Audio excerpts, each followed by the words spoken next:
out will eventually work out this thing for Negroes. It's going to work out. It's going to roll in on the wheels of inevitability. If we wait for it to work itself out, it will never be worked out. Freedom only comes through persistent revolt, through persistent agitation, through persistently rising up against the system of evil. Buses were integrated in Montgomery, but that is just the beginning. Don't sit down and do nothing, because if you stop now, we will be in the dungeons of segregation and discrimination for another 100 years. And our children and our children's children will suffer all of the bondage that we have lived under for years. Good morning, good afternoon, good evening.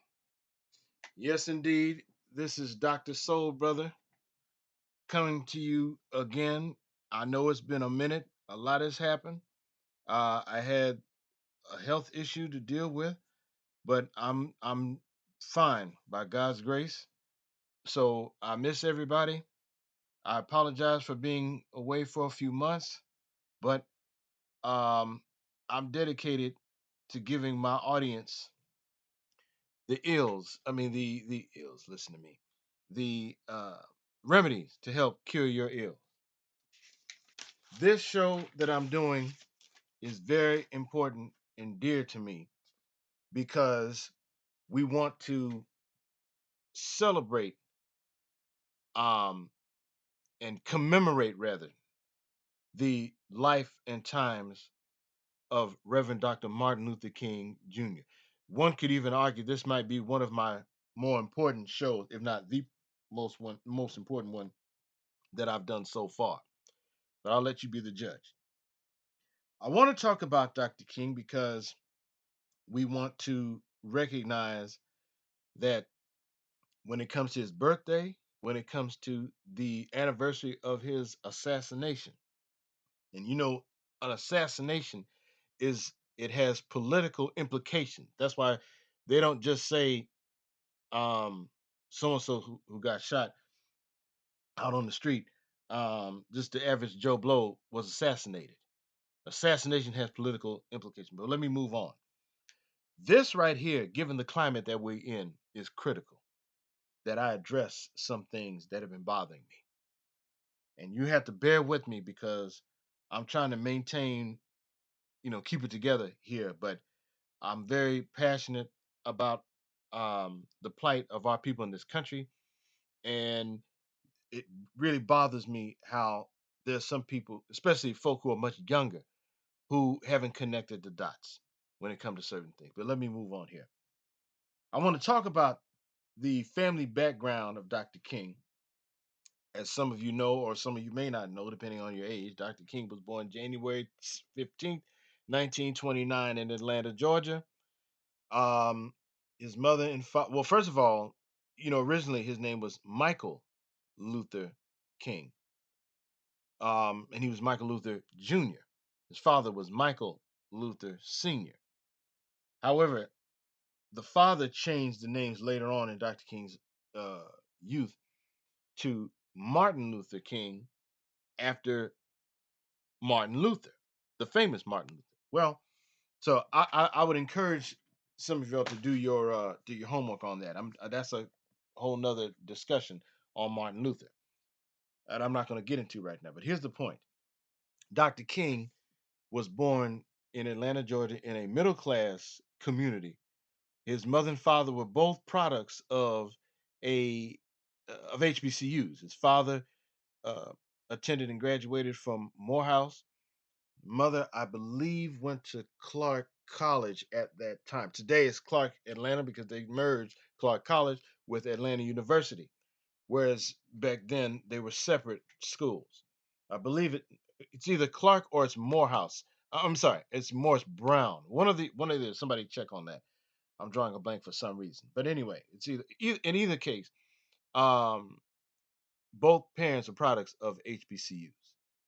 Well, Dr. King, while growing up in a middle class community, middle class household, both of his parents being professionals, he came from his family background is of humble beginnings. His daddy, who was affectionately known as Daddy King, was a man who traveled from Stockbridge, Georgia, to Atlanta, Georgia, to go to school. Um, Martin Senior, aka Daddy King, came from a family of sharecroppers. This is going to be significant as it relates to Dr. King, the son, as I progress in this. It speaks volumes about a lot of things. Well, I will kind of deal with that right now. Um, I had the pleasure of meeting Dexter King, the son of Dr. King, may he rest in peace, um, some time ago. And he was explaining how his grandmother, Dr. King's mother, was affectionately referred to as Big Mama. Now, believe it or not, that right there lets you know that Dr. King's family background, while he was middle class, there are some humble beginnings because those are social class distinctions. Okay, not to mention some of the food that he ate, but I'm getting ahead of myself. Um, so Daddy King, sharecroppers. Dr. King also came from a family of preachers. His granddaddy on his mother's side, A.D. Williams, was a minister. Daddy King was himself a pastor, and I think there were a couple other people in the family who were pastors. So Reverend Dr. Martin Luther King Jr. got it the honest way when it came to being a pastor.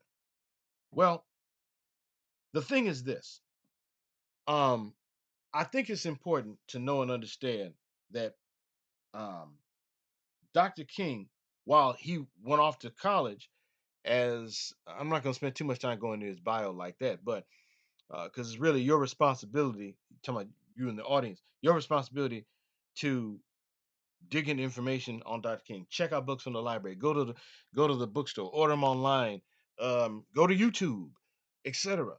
Um, and do your own homework. That's important for a wide range of reasons. If you have children, it's incumbent upon you to go into that stuff with them because right now we're living in a time and space where these youngsters, in spite of the internet, or maybe because of who knows, that some of them are in the dark about a lot of things. But here's the point: Dr. King, when he went off to college at age 15, 15 when he entered, and graduated at 19.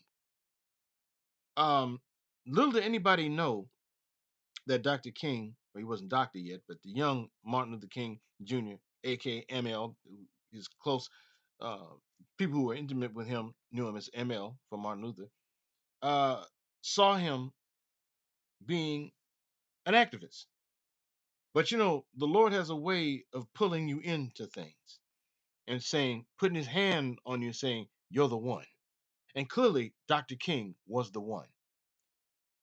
Um, this is a man who did not have to get involved in the struggle. Let me repeat that. This is a man who did not have to get involved in the struggle, and yet he did. And so the thing is, here's a man who, in spite of what was happening, um, got involved, and we see the fruits of his labor. Now, I want to say this because this is the part that really gets me.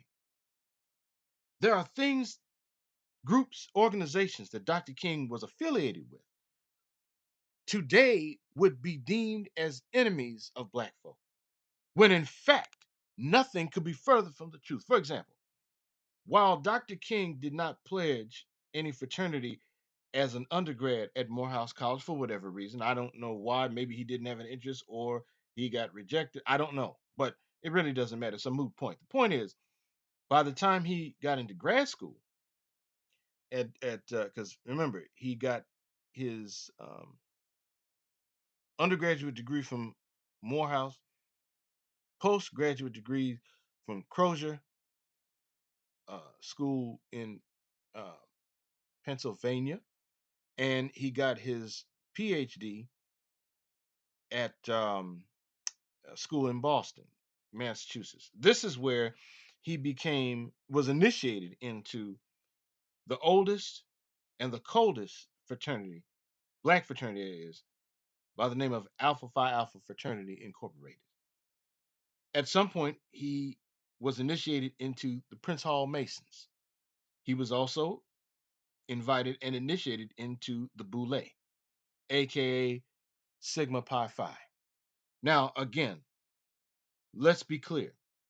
Any affiliations with any of those organizations or all of the above does not deem you as an enemy to black folk. In other words, it doesn't compromise. It didn't compromise his leadership and commitment by no stretch of the imagination. Let's be real clear on that. Contrary to the noise you hear out here, and let me tell you all something. Much of that mess has come from the likes of, say, a Steve Coakley and others of that ilk. Now, even though Steve Coakley is no longer in the land of the living, unfortunately, his demonization has continued. It has also continued with others of the Afrocentric variety. And that needs to end right now. It really does. Um, this thing about Dr. King's involvement, relationship with this white girl in college, which is I think he was at he was at Crozier. This is after he got his undergraduate degree from Morehouse.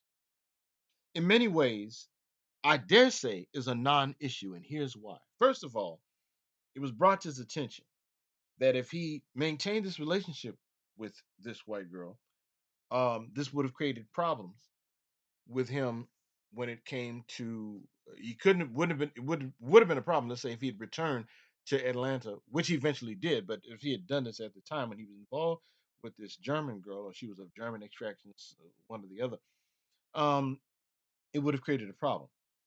Now he broke that relationship off. And then you got some folks. I see some of y'all out here talking about, well, he settled for Coretta Scott when he couldn't get Becky and that kind of stuff. Well, I say this: don't you find it interesting that given the position that he was in and what he was going for, he could have easily have gotten a position teaching school, which is what was offered to him. To some of you who don't know, was offered to him to teach in the North. He could have remained in the North with Becky, but he chose not to. So stick that in your pipe and smoke it. Let me continue. This whole thing about uh, when Dr. King was fighting against segregation in the South, he recalled, he was old enough to remember the indignities that he, as well as others in his family and his black brothers and sisters down south, were subjected to. Because remember, in the 1960s, Dr. King talked about the need to end segregation. And he said, if you remember, and let me get this quote correct. In fact, he spoke the words I'm about to repeat to you. He spoke about this in 1966 at some point when he was in uh, Chicago, Illinois. And that is, whenever you segregate a community, you inevitably discriminate against that community. I'm going to repeat that. Whenever you segregate a community, you inevitably discriminate against that community. That make any sense to you? I certainly hope so. Let me repeat that for the people in the back who seem to lack critical thinking. Whenever you segregate a community, you inevitably discriminate against that community. And it goes back to what I said a moment ago before I repeated that quote. The indignities that come along with that. And Dr. King lived through that as a youngster coming up and as an adult, and he recognized that these things needed to change, and they did. Now, just think, we're now in a space in 2025 where you have some of you who are going along with this thing, this push towards segregation. You know, ordinarily, I don't even go down the political rabbit hole, which is organized politics. But the climate is such that I'm compelled to do so. And that is for some of you who purport to be pro black, and for some of you who are straight up coon. You don't have a problem with your slave master Trump, and by extension Elon Musk and others of that ilk are doing. You have got to be insane. And for you, let me tell you something. Um, this right here is a disgrace. We had a thing, and I said we. There was a saying, and I would see the quotes online. I would even see shirts that said, "We are not our ancestors." Well, you know what? You're not your ancestors. You're a disgrace to them. For you to come along and sign off on things to go back to yesteryear, the way they were back in the day, is insane. It's shameful and a disgrace. It really is at this point. Who do you think you are? Then you have people who are like April Chapman, who purports to be a Christian. Let me repeat that. Who purports to be a Christian, claims to be a Christian, filled with the Holy Ghost and whatnot. If anything, filled with a demon, because April Chapman is anti her people, and by extension, Vince Everett Ellison, both of whom are troublemakers, straight up troublemakers. Vince Everett, let me deal with this clown first. Vince Everett Ellison, from a rural community in Tennessee, born 1963, explain that. He's in his early 60s. And you mean to tell me, as a Southerner, even though he was growing up uh, post civil rights movement when we had all the gains and whatnot, nevertheless, your family lived through it, Mr. Ellison. And for you to go on a mission to try to besmirch, demonize, I dare say, the legacy of a Reverend Dr. Martin Luther King Jr. is a disgrace. Anytime black folks would see you, you need to be turned away.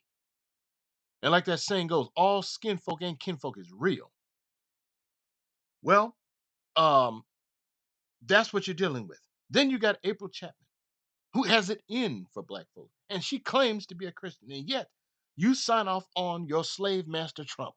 That's what you're doing. How dare you? And you get a kick, a straight up kick. And any youngsters, listen to me, any youngsters under the sound of my voice, I don't care if you're a college student or just working class or you're a teenager. For God's sakes, please do your homework. Let me tell y'all something. Vince Everett Ellison has gone stock raving mad. He has produced a documentary to besmirch and belittle and destroy the legacy of a Martin Luther King, Reverend Dr. Martin Luther King Jr. That's what he's done. He gonna say in the documentary that when he heard Dr. King speech, we all have heard it, the one about "I have a dream" at our nation's capital, when he says something about the Emancipation Proclamation that was written by the then President Abraham Lincoln about um, here we are 100 years later, which is 1963 from 1863. The Negro is still not free. And he says that when he heard that, and I'm paraphrasing, but something to the effect that Dr. King was lying to the audience. Those are not his words, but in essence, that's what he was saying. As if to say that we were free in 63 compared, well, free in the sense of not being shackled and chained, and also void of citizenship, by the way, citizenship that was given to us by what? The 14th Amendment is what gave our people citizenship post slavery, post. And so in 1963, there were establishments that discriminated against us. For the young people under the sound of my voice, for God's sakes, please hear me on this, because this is serious. We were not free in that sense. People could discriminate against us at will by virtue of our skin tone or the race we belong to. Because you could have looked like Jackie Robinson, you could have looked like Colin Powell, you could have looked like Cicely Tyson, or you could have looked like Kamala Harris. Yeah, we going there. Would have been discriminated against. But let me continue. Um, so for this to and then he claims that Dr. King was a communist. Well, first of all, he was not a communist. The person who was involved in the movement with Dr. King, who was a comrade of his, was a white man by the name of Stanley Levinson, who was a communist. And Dr. King, for the record, see if anybody, one or two things go along, and either way, the result is sick and destructive. Some people say things out of ignorance. Some people say things, and when they say things out of ignorance, they are victims of misinformation. Well, guess what? Some of these clowns are not victims of misinformation. Some of them are purposely engaging in what? Disinformation. Let's be clear. I would encourage everybody under the sound of my voice to get your hands on a book. And with all due respect to Taylor Branch, um, David Garrow, David Garrow, who wrote the book Bearing the Cross. And interestingly, Vince Everett Ellison makes reference to Bearing the Cross, though he tries to use that book as a way to weaponize against the history and the um, legacy of a Dr. King. And then, you've got people like Taylor Branch, who's done his trilogy on the civil rights movement. And people make reference to those authors and other people. But the one person I've noticed that nobody seems to make reference to is a man by the name of Stephen B. Oates, a white man, who wrote a biography, Let the Trumpets Sound, The Life of Martin Luther King Jr. Let the Trumpets Sound, The Life of Martin Luther King Jr. Stephen B. Oates, who unfortunately passed away, I believe, back in 2021 of cancer. I was very sorry to hear this or to discover this. But here's what I want to share with your with you about this here in reference to Dr. King and communism. Dr. King gave pushback to communism. Why? He gave pushback because the communists contemptuously, and if you don't know the name of the word, Google it. The communists contemptuously dismissed God as a figment of man's imagination, religion as a product of fear, ignorance, and superstition. And then also, communism was egregiously wrong in denying man's spiritual necessities. Um, King also, according to Stephen Oates, King also disdained communism's crippling totalitarianism, which he felt stripped man of his inalienable rights and shackled him to the state. Well, the thing is this: Dr. King was not only a Christian, but he was a Christian pastor. So, of course, he would give pushback to that. Of course, he would. So, to refer to him as a communist is either disingenuous or you're saying it out of ignorance. But let me get to Miss April Chapman. Yes, Miss Thing, I'm talking to you and talking about you. You are despicable. For you to get on your channel and get a delight out of throwing shade on people who look like you is despicable and decidedly beneath contempt. And what is tragic, I dare say, is this is a woman who has a black husband and four black children, two boys and two girls. I pity them. I grieve over the fact, and I'm not being facetious, I'm deadly serious. I grieve over the fact that they were brought into this world by two parents whose brains have been fried. Anytime you sign off on your slave master Trump, your brain is gone, sure enough. Now, let me say this. Let me continue. Dr. King put his life, heart, and soul on the line for us as a people in this country. He was hounded, he was jailed, he did things that he did not have to do. As I said in my earlier words, he could have chosen to take in a teaching position in the North, but he didn't. He returned to the South, and that's where he fit. And so the thing is, when it comes to uh, how everything is being uh, rolled back to yesteryear, you cannot criticize Dr. King and yet praise the civil rights movement, or vice versa. You can't um, criticize the civil rights movement and praise Dr. King. That's not how this works. So, what I'm saying to you, I'm urging you right now, if Dr. King is allowed to be demonized. And I'm gonna tell you something, not on Dr. Soul Brothers watch. You can forget that. You come for Dr. King, I'm coming for your neck. I don't care who you are or who you think you are. Come on with it. This is me you talking to. But let me continue. Since we have been convinced, a segment of our population, by who? The conscious community. I'm talking to your conscious community. You did this. You set this up. You set the tone for what's happening right now. And it's easy to be dismissive of what's happening with the gains, excuse me, that we had from back in the day, because we've been convinced going back to the 1960s under Elijah Muhammad and Malcolm X.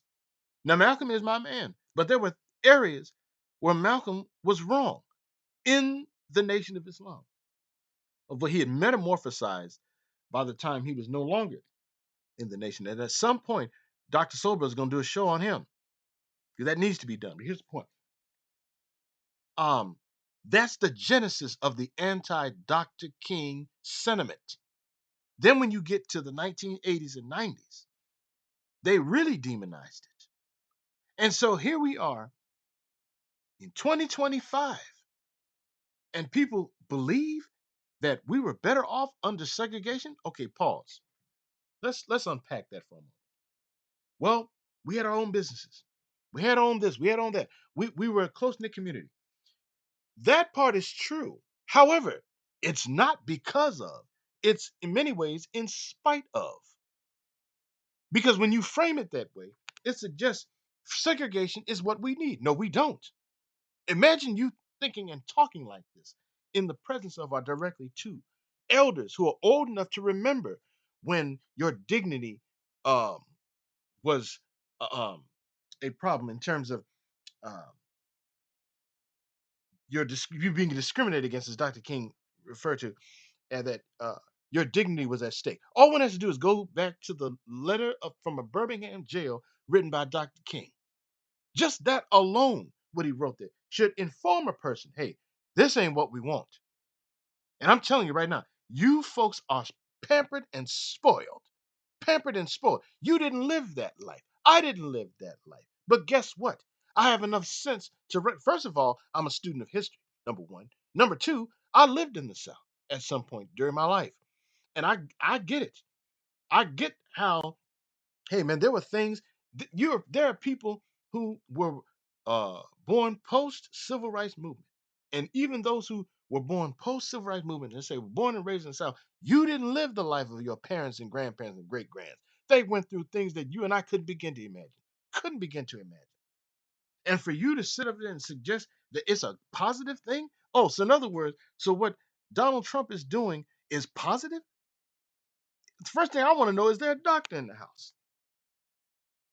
Um, One has to look at what is happening right now in terms of the uh, the attitude and outlook of those who represent the least of these. If you know anything about the scripture, it talks about the rich man in the parable. There's a parable in the book of Luke, chapter 16, 19 through 31. And this man is called Dives, which is a Latin word for rich, the rich man. And I want to point out how the rich man dissed, my words, not not biblical, but dissed Lazarus. And for that, he was cast into hell. Why? Because of how he did the least of it. Not only was Lazarus ill, but he was poor, was in rags. That's how you be judged. Now, what's the point? My point is this. You mean to say, listen, capitalism is something that Dr. King hurt, fought against, especially towards the end of his life. And so, if you are seduced by capitalism, then you begin to develop a capitalist mindset, outlook, etc., which means that you don't give a skip about the least of these. Well, that's what we're dealing with right now. And when you don't look out for the least of these and really don't take care of them? Don't you think that there's a bill due for that? Don't you realize that with the money that Donald Trump has and the money that Elon Musk has, who's a billionaire, that um they're folks are not going to be judged for that? Well, guess what? If you have a capitalist attitude and mentality, you're going to sink with that ship. I would rather side be on the side of right than be on the side of wrong when folks are in the majority. I would rather be in the minority and be so right and be in the majority and be dead wrong. And I mean that. So this is where America is right now. And this in this hour, at this hour, this could be argued as a day of judgment. And so I'm urging you, if you are on the wrong side of history, you better get on this right side of history right now, fast, quick, and in a hurry. Because everything that Dr. King and others in the movement fought for is being eroded right now as we speak. Right now. And so I'm going to wrap this up because there's so much to this. But I want to be clear. Dr. King was not a communist. He loved America in spite of his faults and flaws. And let me say this. When you look at Dr. King, he is a true patriot, or was a true patriot by definition. You look up a patriot, not just as it relates to the United States, but a patriot is somebody who loves the country and has the country's best interests at heart. This, unfortunately, is not what we're dealing with. And so Dr. King was somebody who took pride in his blackness. And remember, Dr. King is on record of talking about black is beautiful. Well, some of you in the conscious community who uh, uh, purport to exhibit black pride, well, guess what? You weigh it on a scale. Your black pride represents the dirty glass. Dr. King's black pride represents the clean glass. I would much rather have my pride mirror Dr. King's than yours any day, any second. Okay? Yours don't even come close because what it is, you have taught us to hate our ethnicity, and that is the Afro American ethnicity. Dr. King did not. He took pride in soul food. He took pride in soul music. He took pride in the customs, the black church, etc. And this is a man who was an integrationist, was not a racial separatist, and that's fine. I have no problem with that. You don't have to be someone who subscribes to racial separatism to have black pride. In fact, I'm gonna go here. Even if you yourself didn't know that black people were the first people on earth, that is not the basis of black pride. I had grandparents who went to their graves not knowing that black folks, African people, were the first people on the earth. But guess what? That was not the basis of black pride for them. So uh, let us honor and protect and salute Reverend Dr. Martin Luther King Jr. at this time. This is a man who, when he was assassinated April 4th, 1968, someone who you all remember talked about um, remembering that day as a young boy. I'm going to read a quote from somebody, and I'm going to let you know who it's coming from. I remember so well the day he died, meaning Dr. King. Everybody was torn up. We didn't rehearse that night. I went to Kingdom Hall with mom and some of the others. People were crying like they had lost a member of their own family. Even the men, who were usually pretty unemotional, were unable to control their grief. But I was too young to grasp the full tragedy of the situation. But when I look back on that day now, it makes me want to cry for Dr. King, for his family, and for all of us. That came from Michael Jackson out of his memoirs, Moonwalk by Michael Jackson, on page 62. So, any of you who are the contemporaries of Michael Jackson, you are old enough to remember that fateful day. You were in elementary school. So I know that just as he recalled it, so do you. And you're going to tell me that you're going to stand idly by while people go in on Dr. King And his personal life, whatever that may have been or might not have been. And my thing is this: whatever went on in his personal life, one is none of our business. Number one. Number two, it's not germane. It's not relevant to uh the sacrifices that he made, the blood, sweat, and tears. Remember now, this is a man who, at the time of his assassination, it was discovered that he had the heart of a 60-year-old, and he was only 39 years old at the time of his death. So he went through some stuff. Not to mention, um, well, anyway, that's what we're doing. So, um, let us, going forward, remember him, respect him, honor him, salute him, and forever be thankful and grateful for the freedoms that we have. Because I'm telling you, if this stuff gets rolled back, I promise you, you will not recognize this America. This would be an America thrown back to yesteryear that people who are old enough to remember those days, who are still alive, by the way, they would never want to go back to. They would never want to go back to. So I'm gonna close out, and there's a possibility that down the road, in the not too distant future, I might do a another show on Dr. King. I don't know. You can let me know what you think in the in the in the in the comment section. I'd appreciate that.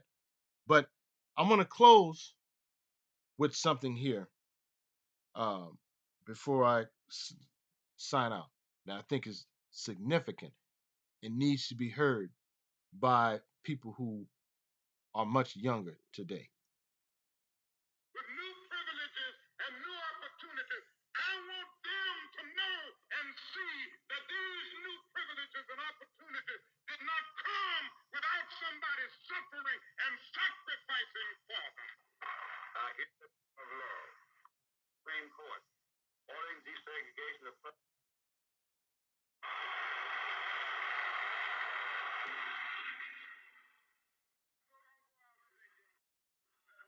Well, I was trying to get um, a significant part of Dr. Okay, here it is. Who are not alive today, but who will come into this world with new privileges and new opportunities. I want them to know and see that these new privileges and opportunities did not come without somebody suffering and sacrificing for them. So, in closing, don't be an ingrate. Don't disrespect those who came before you. Don't do that. Don't ever fix your mouth to say segregation is what we need. No, we don't. Because when you do that, what you're suggesting is the white folks are right and I know my place. So, with that, I'm going to sign off. And until the next time, God bless.